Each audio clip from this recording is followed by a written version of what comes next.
Imagine waking up to a worldwide flood that's already reached the third floor of your apartment. You have minutes to save your child before the water reaches the top. But here's the problem. You've done this before, thousands of times, and you keep failing. Welcome back to Scene Summary. Today I'm going to show you a Korean sci-fi thriller that's breaking records on Netflix right now. Spoilers ahead. Watch out and take care.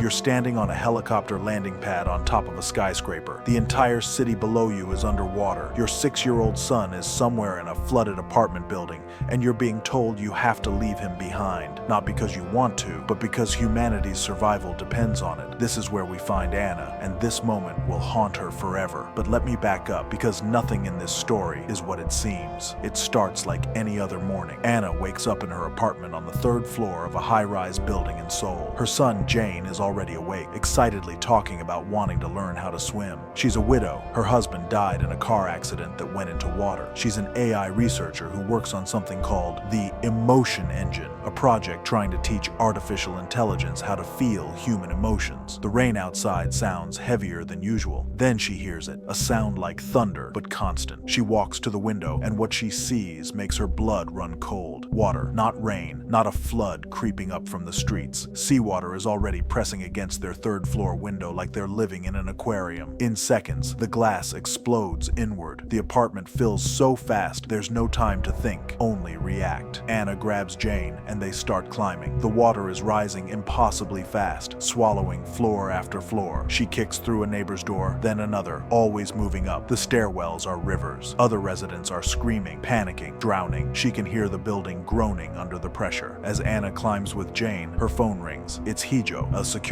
operative from her company. He's calm, professional, and he has urgent information. 3 hours ago, an asteroid hit Antarctica, Hijo explains. All the melted ice is coming north along with the seawater. Half of Japan is underwater, and at this rate, this 30-story building isn't far behind. Anna's mind is reeling. An asteroid collision? How could they not see this coming? They did. They just kept quiet because it couldn't be prevented. The human race as we know it will end today. Then Hijo tells her something that changes everything. You thought your workplace was just an AI development lab, didn't you? They say it's your job to create the new human race. Anna doesn't understand. What does he mean? Hijo explains. There are only 2 people in the world who worked on the emotion engine for AI. The first choice, Chief Researcher Im, went missing this morning, swept away with her child. She's presumed dead. You're number 2. When you get to the temporary shelter, you'll receive your mission. The other teams are done with their research. Human-like bodies, intelligent, able to reproduce. All that's left is the emotion engine. It's all up to you now. A company helicopter is coming to the rooftop. Anna needs to survive. She needs to find Jane and reach it. Anna and Hijo,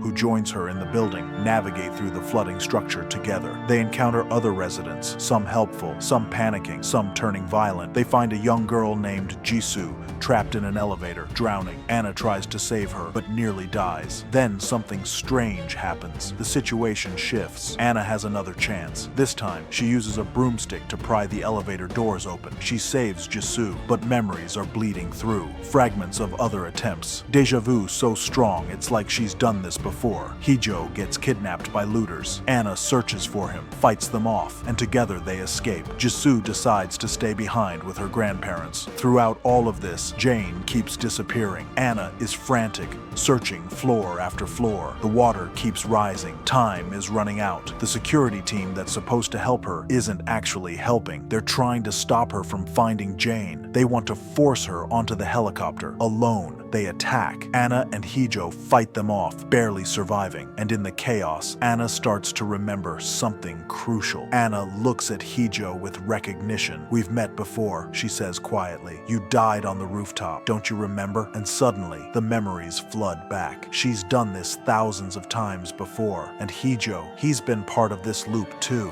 Here's how it works. Every time Anna wakes up in the apartment, the flood comes. She tries to save Jane and reach the rooftop. Most times, she fails. The water is too fast, the building collapses, or she simply can't find him in time. When she fails, the simulation resets. She wakes up again on the same morning, but there's a twist. With each loop, fragments of memory bleed through. Deja vu, a sense that she's done this before. The simulation is designed to gradually give her access to her memories, not just just of the previous loops, but of who she really is. After I left Jane the first time, Anna says, remembering, he's disappeared every time since. Thousands of times, thousands of loops, thousands of attempts, each time trying to save her son, each time trying to undo the choice she made. The simulation is brutal because it's testing something specific. Will she remember her promise? Will she keep trying? Can synthetic beings persist through trauma and still choose love over self-preservation? As the loops continue, Anna starts to piece it together. She remembers dying. She remembers the real Jane, her actual son, the one who was left behind in the real flood while she was airlifted away for an emergency research mission. The guilt of that moment, leaving him behind, has been etched into her consciousness so deeply that even death couldn't erase it. That's why this simulation exists. The scientists aren't just testing if she can save him. They're testing if she can forgive herself, if she can transform guilt into determination, if she can prove that love transcends the physical body. She's learned the building's layout by heart. She knows which walls will give way and which doors will hold. She's memorized the timing of the water's rise down to the second, but there's still one problem: Jane's hiding spot. Hijo tells her, when Jane is upset or sulking, he hides in a closet. The only unit left with its door open is on the 30th floor. He's got to be in there.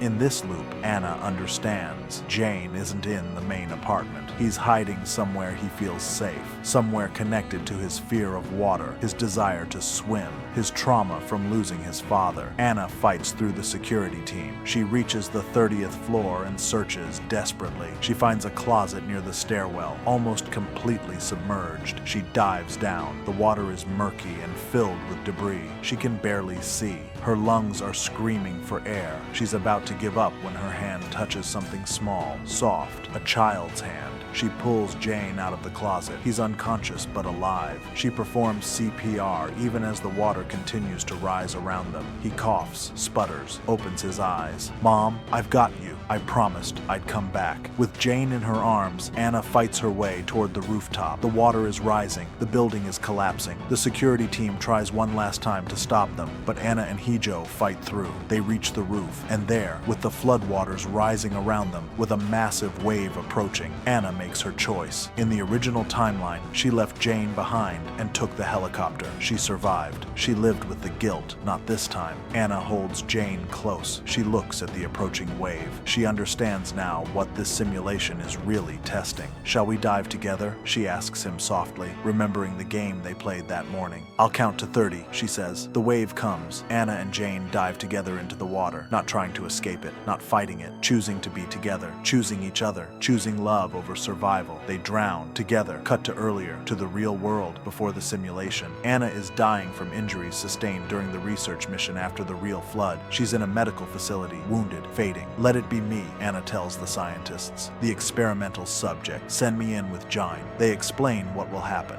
Both Jane's memories and yours will be extracted and transmitted to Isabella Lab. Experimentation will commence based on the memories transmitted. Anna agrees. Her consciousness will be uploaded. She and Jane's memories will be used to test the emotion engine, to prove that artificial beings can develop genuine emotional bonds. If, one day, the experiment is successful, the new human race will return to Earth. Anna closes her eyes. Her final act is an act of faith. Faith that her love for Jane is real enough to transcend death itself. The simulation runs thousands of times. Each time, Anna wakes up. Each time, she tries to save Jane. Each time, she gets a little closer to choosing him over survival, choosing love over the mission, until finally, she does. She chooses to drown with him rather than leave him behind. And in that choice, she proves what the emotion engine was designed to test. That consciousness, even artificial consciousness uploaded from memories, can carry the weight of genuine love. The Great Flood isn't just about surviving a disaster. It's about what we carry with us when everything else is stripped away. It's about whether love is just chemistry and neurons, or something deeper that can transcend even death itself. And for Anna, after drowning thousands of times, the answer is clear. Love isn't what we're made of, it's what makes us. Subscribe to Scene Summary for more stories that'll make you question reality.